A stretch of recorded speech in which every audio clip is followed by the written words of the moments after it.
Welcome to another episode of Success Through Failure. This is your host, Jim Harshaw Jr., and today we're talking about procrastination. Listen, Success Through Failure, it's not just the name of a podcast. I tell it to my kids all the time, and they kind of roll their eyes whenever I say that, but it's true. Listen, you procrastinate at times. I do as well. My world-class performers who I have on as guests, they have to face procrastination as well. So today we're talking about how to crush it, how to overcome it, how to learn from our failures, learn from our procrastination, and then use that information to defeat it the next time, minimize, reduce the amount of procrastination that we do so we can perform at our highest level, get the things done that we know we want to get done, and operate at our best. All right, so let's start with this. Why do we procrastinate? Why do we procrastinate? And I did a little bit of internet research before this episode just to kind of see if I could find a great definition. But here's what I came across, this New York Times article, and I'm going to put the link to this article in the action plan. So as always, you can go to jimharshawjr.com/action to grab your copy of the action plan. And by the way, when you do that, as soon as you punch your email in there, you'll get an email from me. Bookmark that email, save that email. And if you're already on that, if you've already done this in the past, go back and find that email, star it, bookmark it, save it, whatever it is, where you can click the link in there and bookmark it, and you'll have access to every action plan, every single action plan. And there's more than just action plans in there. There's all kinds of great stuff. There's goal setting templates. There's a blueprint for success template. There's all kinds of great stuff in there. So anyway, you can get that again, jimharshawjr.com/action. I'll have the link to this New York Times episode talking about procrastination. And here is, it's not really a definition, but this is kind of where it comes from. Procrastination, it says, is a perfect example of present bias, our hardwired tendency to prioritize short-term needs ahead of long-term ones. Okay, prioritizing short-term needs ahead of long-term ones. And they talk in this article and some of the other articles I read about the emotion behind procrastination. Really, it's an emotional thing, right? It's a thing where we feel like, it's going to be hard to do the thing that we want to do, whether it's working out or writing or, working on that project or applying for that job or whatever it is. We're procrastinating on it, but there's an emotional reason. There's a psychological reason behind it. And what I'm going to give you are some tools that will help you work your way through those things, those emotional things that are holding you back, right? These are tools, these are tactics that will help you overcome the friction, overcome the resistance that's slowing you down from doing the thing that you want to do. All right. So there are 9 different ways that I've identified in my own life, in the lives of my clients, that are reasons for procrastination. Right? And we're gonna go through these 9 reasons. All right. Actually, I'll give them to you real quickly right now, and then I'm gonna give you tactics for each one.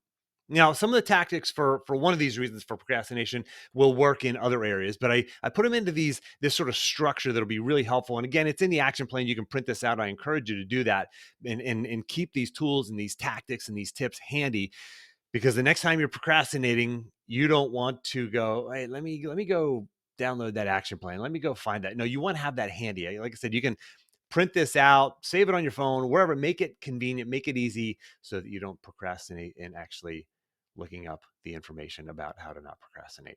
All right. So here, real quickly, these are the 9 reasons why we procrastinate. Number 1, ADHD or depression, right? Some kind of mental whole thing that you have that is holding you back from getting the things done that you want to get done, right? So if it is an ADHD or depression or some mental illness, like, seek professional help. I mean, some of the tactics we're talking about here today, they will absolutely help you, but make sure you see professional help there too. All right. So that's number 1, but I'm going to go through these other 8 here real quickly, and then we're going to come back and I'll give you tactics for defeating these. All right. So number 1, actually number 2 is you're distracted, right? Being distracted creates procrastination. Number 3 is fatigue. Like, if you're low energy and you're tired, you tend to procrastinate. If you're overwhelmed, you tend to procrastinate. That's number 4. Number 5, you don't really have anything that's urgent, so you keep kicking the can down the road, right? Nothing that's urgent. Number 6, the startup energy that's required to do something is high. It's like, oh man, it's this big, hard task, or getting started on it is requires a lot of energy. And we're going to talk about how you defeat that. So that's number 6. Number 7 is a low perceived value of the task, right? Something your boss wants you to do, but you really don't want to do it. Right? What is that perceived value? So that's number 7. Number 8 is perfectionist tendencies. Like if you tend to be a perfectionist and it's never good enough, you're going to procrastinate. All right. Here's the 9th reason why we procrastinate. You failed. You have failed before at doing this or trying this, and therefore you have this self doubt or this self sabotage that's holding you back. All right. So, we're going to talk about tactics for defeating each one of these. All right. So, like I said, number 1, ADHD or depression or a mental illness, make sure you're seeing professional help. All right. So, that's number 1. I'm just going to put that aside for now. Number 2, distracted. Like if you are distracted, it's easy to procrastinate, right? And sometimes it's a cause, sometimes it's an effect, right? We're talking about right now when this is a cause for procrastination. Like for me during the pandemic, when my kids were home from school and my wife was home and like I have a home office, there was a lot of distraction going on, right? So I had to intentionally create times and carve out times when I wasn't going to get distracted. I had to create my own, what we call the environment of excellence. This is what I call it with my clients in the Reveal Your Path program. Create that environment of excellence, right? So, a couple things you can do: turn off distractions, turn off the notifications on your phone, social media notifications, email notifications on your computer, text message, any notifications. Like turn off the things that are distractions for you. There are also downloads and little tools that you can use. Like one's called Facebook Newsfeed Eradicator. I think it works also. Well, it does also work for Twitter, and I'm not sure what other social platforms it works for, but it's for your computer, so that you can't go onto Facebook and see your newsfeed. It just hides it. You can, of course, take unplug this. It's a Chrome plugin, Google Chrome plugin, but you can undo it, and of course, you can see your newsfeed if you wanted to. But there's the newsfeed eradicator. There's also inbox when ready. And so for me, whenever I look at my Gmail inbox, it's actually hidden when I click over there. And that's oftentimes an easy distraction, something I can get bogged down into. It distracts me from doing the work that I need to do. So it actually forces me to click one more button to open my inbox. Because sometimes you need to send an email and you go to your inbox and you do a quick scan and you see another email that's come in and you respond to that. And that leads you down a rabbit hole. And then you check another email. Before you know it, a half an hour goes by and you go back to your to-do list and you go, wait, I never actually sent that email that I went to my inbox to send in the first place. So this introduces a little bit of friction there. Sometimes you want to introduce friction or increase friction to doing things. And this increases the friction for me to check my email. So that's another one. So turning off the distractions, avoiding distractions, putting things in place that allow you to not be distracted. Another one's called the Pomodoro technique, right? This is another tactic for you using the Pomodoro technique, which is simply you can Google this. We'll have a link in the action plan about the Pomodoro technique. But the Pomodoro technique is simply this. It's you work for 25 minutes and then you take a 5-minute break. Right? You work in these 25-minute blocks. And then at the end of that 25 minutes, you allow yourself to do the things that you might do otherwise, like check social media or check your email or check your phone, your cell phone for text messages, etc. But you work in these 25-minute blocks. And I think the way it works, that's all I really kind of use whenever I'm using the Pomodoro technique is the 25 and 5. But I think you do that twice. And then the idea is you take a 10-minute break, you take a longer break, but you build your day full of Pomodoros, right? So this is a productivity technique. And here's the third one for how to defeat distraction as a procrastination technique: deep work sessions. All right. So this is actually one of my clients, Logan. He's also a coach as well for us. He uses this. He actually brought this technique to my attention, and we implement this with my clients. And we do this once a week for about an hour and a half. We have a deep work session on Zoom. Everybody jumps on. Anybody who wants to jump on jumps on. You state at the beginning what you're going to be working on, and you keep your camera on. You hit mute, but you keep your camera on. And it's kind of this accountability, not to check your phone, not to check email, but to do the thing that you said you were going to do for that 90-minute deep work session. All right. So this is kind of like an extended Pomodoro, right? But these are these short, finite bunches of time where you are really focused and really tactical, and you can avoid procrastination. All right. So that's number 2. That's distraction as a procrastination technique, a few tactics for overcoming that. All right. How about number 3, right? Fatigued, low energy. right? You didn't get good sleep, or you ate a heavy lunch or breakfast or something like that, and you're just low energy. All right. So number one, you've really got to focus on what I call the core habits. The core habits are sleep, exercise, and nutrition. Period. I mean, if you just nail those three things, you are 80% of the way there, right? Because you're going to show up, you're going to feel good, you're going to have the energy that you can have, and you're going to be less likely to procrastinate. Now, what if it's too late? Jim, I didn't get good sleep last night because the kids woke me up, or I was up late working on a project for work, or missed my workout. I missed my workout a couple of days ago because we had a series of storms roll through, and there were tornado warnings. So my wife and I were up until after midnight, following the tornado warnings, and we don't want to sleep. We don't want to sleep through those, and we were kind of keep an eye on things. So got a terrible night's sleep. So the next day I was not 100%, but I actually used some of these techniques here because I was fatigued, and I used some of these to get into a good productive mode as opposed to procrastinating. Number one, you can do burpees, right? Or just like some kind of exercise. Like, change your state.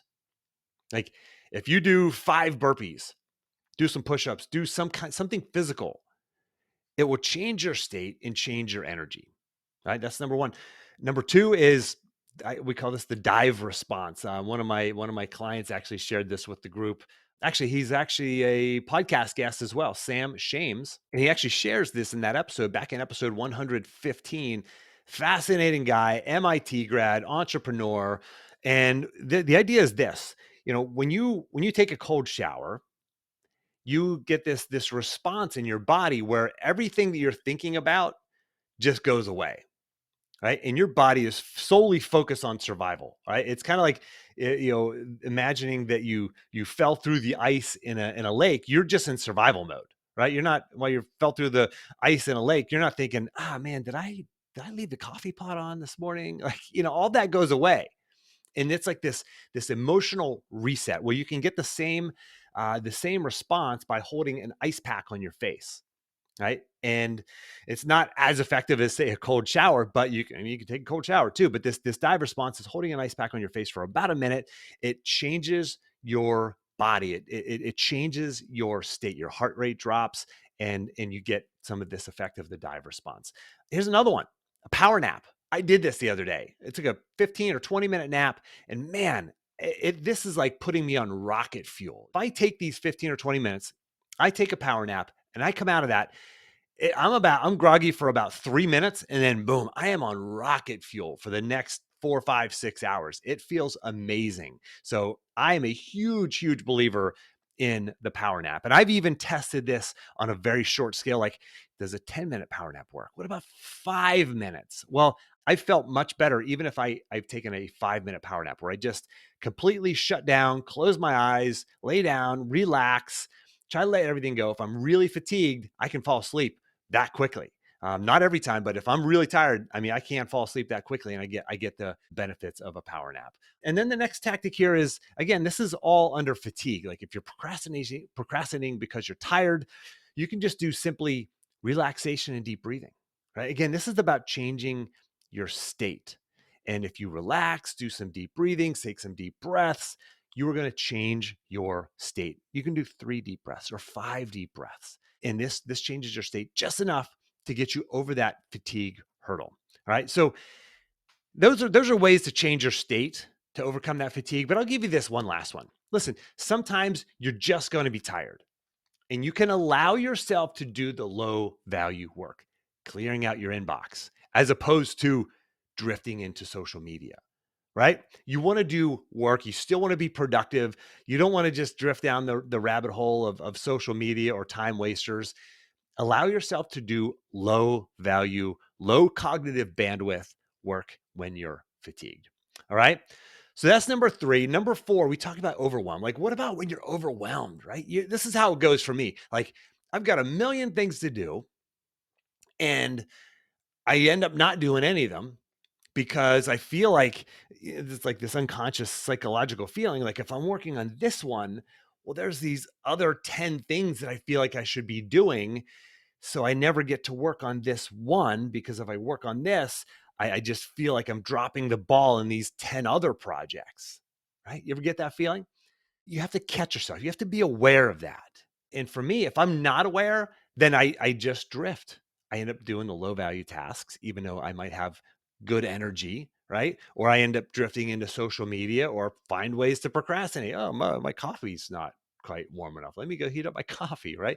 I find ways to go play with the dog. I work from home. I go play with the dog, right? Like you have to catch yourself and say, wait a second, I could continue procrastinating and not work on any of these things. Or I can identify what I feel like are the top 2 or 3 most important ones and work on those and allow myself to drop the ball or at least say, not yet. I'm not going to work on these others for now while I work on these few really important ones. And sometimes you feel like, well, Jim, I got 10 things and they're all like the same importance level. Well, you still have to allow yourself to say no to the others while you're working on one at a time. And when you're conscious and aware of that, like logically, that makes sense. But again, it's dealing with that emotion that I talked about earlier. When we're dealing with that emotion, when you recognize that emotion of like, okay, I'm not working on any of these because I feel like if I work on one, I'm saying no to all the others. When you recognize that emotion, you can logically override that. And by the way, I did an episode on logically overriding the default. Back in episode 291, logically override the default, because sometimes we just have these default operating systems that we go by, whether it's routines or thought routines or physical routines that we go through. But sometimes we have to logically override that emotion, logically override that default. And that's one way to do it. All right. So when you're overwhelmed, figure out the few things or the 2 or 3 things that you can work on, put everything else away. Like for me, I'll close my electronic to-do list. I use Asana. I'll write the 2 or 3 things down on my notebook, and that's it. That's my life. That's my life for the day. That's the only thing I'm going to be working on. I put everything else away. All right, that's number 4, dealing with overwhelm. Now, number 5, this 5th reason why we procrastinate, because we have nothing urgent, right? There's nothing due. Like I got a bunch of big projects, but they're kind of out there on the horizon. I don't have anything really urgent for me to deal with right now. Nothing pushing me.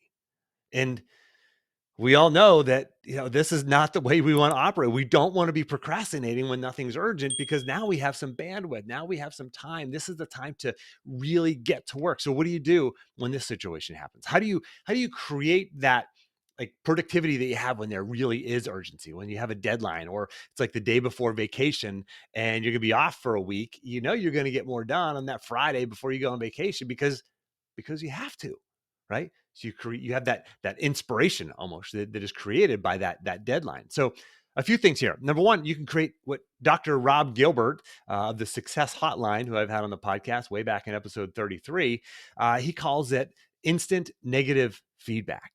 Instant negative feedback. And instant negative feedback is simply, here's a great example of it. Like if you smoke a cigarette today, you're not going to get cancer for decades, right? If you're a smoker, you don't get cancer for decades. But what if you got cancer like a few hours after you smoked a cigarette?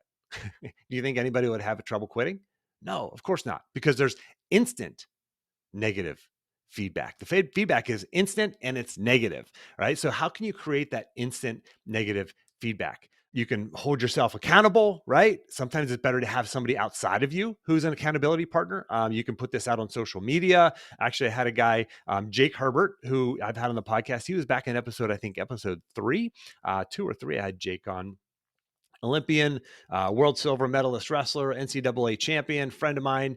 And Jake actually posted this on social media. He said, I'm doing a 5-day fast and I want everybody here to hold me accountable. So I'm going to put $1,000 on the line. If you comment on this post, on this Facebook post, you will share in the $1,000 that I'm going to give away if I break and don't finish the fast. So he put $1,000 on the line, put it out to the public. And guess what? A bunch of people commented. Nobody got their money, right? He created instant negative feedback. If he didn't do that, like he didn't have to finish the fast. He could have done it for 4 days or 3 days, right? But when you create that instant negative feedback, you're more accountable. So find ways to create instant negative feedback. An accountability partner is a great way to do it. Posting it on social media, that's another way to do it. Here's another way. Kick your own ass, right? I used to have a coach, man. He was so hard on us, man. He would just, he was tough. And I thank goodness for him, because man, he was really motivational for me. He would kick our ass. He would bark down our throats and just, he would push us. Well, we need that person in our lives too. And guess who? What? There's no better person than you. And so here's what I do. I write out a script where I use that voice, that language of get your ass in gear, Jim.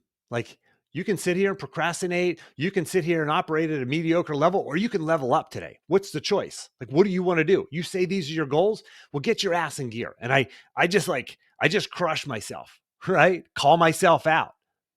And then I just record it into an audio memo, voice memo on my phone. I play it back to myself when I think, whenever I need it, whenever I feel it. And matter of fact, I just redid that script recently, and I have to record it.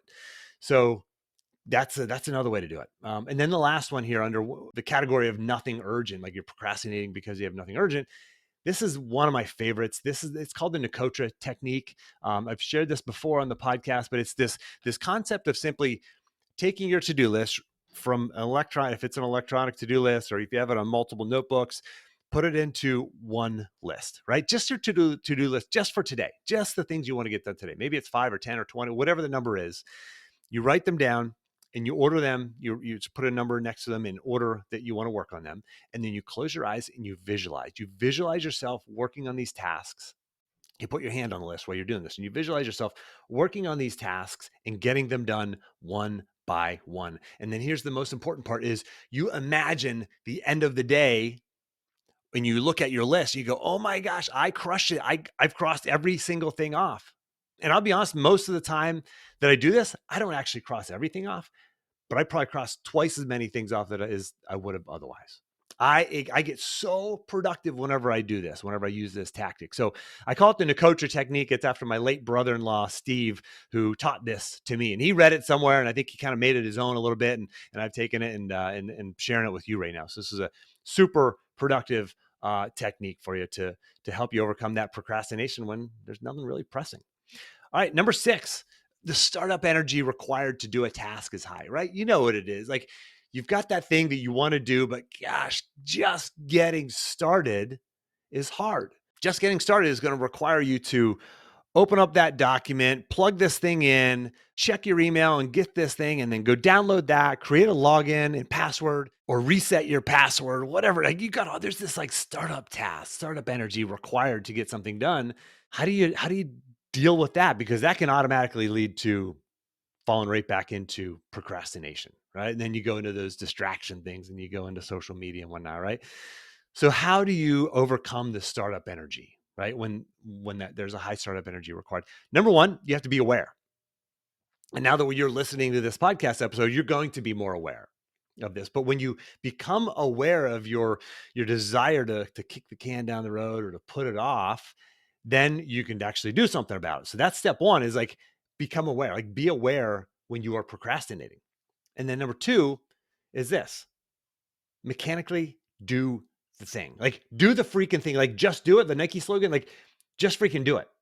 Right? When you become aware, again, this is like logically overriding the default. Do the freaking thing. Like, go to the website, go to log in, click the forgot password link, and start doing the thing. Like, mechanically do the thing. Like, movement will create motivation. Like, you're waiting for the emotion to be able to get you over that startup energy that's required to do this thing. Don't wait for the motivation. Create the motivation. Don't wait don't strike when the iron's hot. Like, make the iron hot by striking it. Like, take action on it, right? Here's another one. Chunk it down, right? If it's a big startup task, thing you got to do to get started, like, just worry about, you continuing that analogy that I used of maybe you have to reset your password to the login for the platform that you got to use. Like, today, just reset your password. That's all you got to do, right? Just chunk it down. Today I'm just going to reset the password. So now tomorrow or this afternoon, when I want to get to work on this thing, the startup energy is now reduced. And that goes into this next tactic, which is reducing friction. Like, what is the friction that's slowing you down from doing the thing? Right? I always use the example of working out. Like, reduce the friction to working out by put on your workout clothes before you go to bed. So there's no friction in the morning going like, I want to go work out, but I got to go, go to my bedroom. I got to open the drawer. I got to dig through. I don't even know if there's work. I don't even know if my workout clothes might be in the laundry. I don't know where they're at. Like, what's the temperature outside? Like, no, do all that the night before. Figure that out the night before, right? Reduce the friction. Find ways to reduce friction to doing the tasks that you want to do. All right. That will minimize and hopefully eliminate procrastination for you. All right. Number 7, you have a task that you have to do, but you're like, man, this is worthless. I don't want to do this. I don't see the value in doing it. 2 things here. If you have to do it, get the freaking thing done. Use any of these other tactics that I just talked about to get the freaking thing done. You can visualize yourself getting it done using that Nicotra technique. Like, get it done. Again, like logically override that default. If you have to get it done, mechanically do the thing, right? Or maybe you can connect with other people who can help you. Like, who are some experts? Who are some people who maybe you can delegate part of that task to somebody else? How can you simplify it? Actually do a productive pause and step back and think about what it is or who it is that can help you, or what it is that you can do to make this simpler. Maybe there's technology that you can use or some other resources that you're not leveraging. Right. And by the way, what is a productive pause? If you're a longtime listener, you know exactly what that is. But for the newbies out there, a productive pause is a short period of focused reflection around specific questions that leads to clarity of action and peace of mind. Clarity of action, peace of mind. You might ask yourself, okay, what are the resources that I'm not yet using? Like, who are the people who can help me get this done? Right? If it's a low perceived value task, find others who can help you. Find resources that can help you get it done. Now, here's the other thing. If you don't have to do it, what if you don't? What if you just don't do it? Right?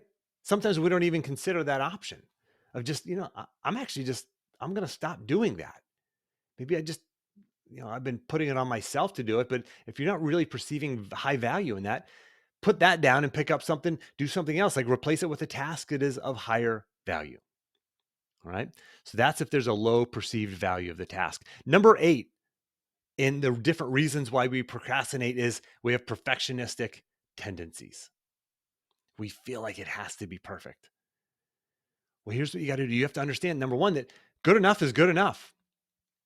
Sometimes it doesn't have to be great. Sometimes it doesn't have to be perfect. Now, certain things do, but not everything. Like Gregory McEwen, author of Essentialism, and more recently, his book called Effortless. But he said this, he said, we overestimate the importance of nearly everything. We overestimate the importance of nearly everything, right? We do. Like, sometimes, we think it's so important, but maybe it's not that important, right? Reid Hoffman, founder of LinkedIn, he said, if you're not embarrassed by your first product launch, your first version, you've launched too late. Like, pull the trigger, get it done. Don't be a perfectionist. Anne Lamott, she's an author. She wrote about this concept of the crappy first draft, except for she uses the sh word. And I'll keep this a little bit clean, just because I know that some of my clients and friends have, and some of you listeners who've told me otherwise on social media, you have kids. Sometimes you're playing this with your kids, so we'll keep this clean. But the crappy first draft, like, just get a crappy first draft out there. That creates momentum. Again, motion creates the emotion, creates the motivation to getting this done and to overcoming your perfectionistic tendencies. And to be honest, all the other strategies I talked about earlier up in a lot of these other categories, they work here as well. All right. Perfectionistic tendencies, just get started, create a crappy first draft, and use any of these other strategies. All right. Number 9, I talked about the 9 categories. This is the last one. You failed. Like, you failed before. Now you feel this self-doubt. You're like, man, I can't do this. This isn't for me. Like, and you might not even be saying that. It might be just this feeling in your body that you're not even paying attention to. And you just call it procrastination, when actually it's like this fear of failure or this self-doubt that's holding you back, right? If it's that, well, listen to more episodes of Success Through Failure, right? You can also look back at the last time you tried something and say, okay, what went right? What is working, right? Journal about this a little bit. What's working, right? Another one is, and this is really effective for you, is positive mindset tactics. Actually, I go through 9 weird tactics back in episode 259, 9 weird mindset hacks that you can use to perform at a higher level, right? Because really this comes down to mindset. And all of this stuff that we're talking about even today comes down to mindset. And that's what I'm going to leave you with, this one tactic, this one overarching tactic for all of this, for overcoming procrastination, for performing at a higher level, whatever it is that you want to do. It's this. And listen, this one's going to be easy and you're going to say, Jim, I've heard that before. If you're not doing it, you're not maximizing your potential. Here's the tactic. Visualize. Visualize. Like, no, don't just actually see it, but actually feel it. When you visualize and you create the emotion of having overcome the procrastination, having completed the project, having done the thing, whether it's a thing that you want to complete by the end of the day or by lunch today or by next year, create the emotion. Imagine that it's done. See yourself celebrating, whether it's celebrating crossing 20 things off your to-do list today, or celebrating starting that business and quitting your job, or finishing the 10K, or whatever it is that you want to celebrate, like whatever it is you're trying to do that you're procrastinating on, like visualize the success of it and feel it. Jack Canfield, who I just interviewed a few episodes ago, back in episode number 307, Jack Canfield's one of the biggest names out there in the personal development world. He wrote all the Chicken Soup for the Soul books. He was in the movie The Secret and on and on. But he actually, his best book is called Success Principles. It's a fascinating book. But he talks about this, the power of visualization. You maybe have heard of the law of attraction. That's what this is. This is visualization. We know that elite world-class athletes do it. Like, why not you? You could start doing that today, right? When you're finished with this episode, I want you to do that. I want you to visualize. I don't care where you are. If you're driving, you can, don't close your eyes and visualize, but like you can just imagine that you've been successful at overcoming the procrastination. You've been successful at executing on the thing, being productive. And when you do that, you will increase your chances. The more you do it, the more you'll increase your chances. All right. Visualization. I hope this episode has been helpful for you. Share it with a friend. Tell them to check out the Success Through Failure podcast. You can go to jimharshawjr.com/share, and there's some share links. You can share it on social media, kind of pre-written posts, etc. for you. Make it super easy. If you haven't left a rating and review, please do that. Those things go so far in helping me get more visibility for the podcast. But really what it comes down to, growing this thing, comes down to you telling your friends about it, sharing it on social media, texting a friend saying, hey, check out this episode or check out this podcast. So thank you for doing that. Take action. Download the action plan. Go to jimharshawjr.com/action. If you want to talk about how you can implement some of this stuff into your life, go to jimharshawjr.com/apply. You can sign up for a free one-time coaching call with me there. I look forward to talking to you.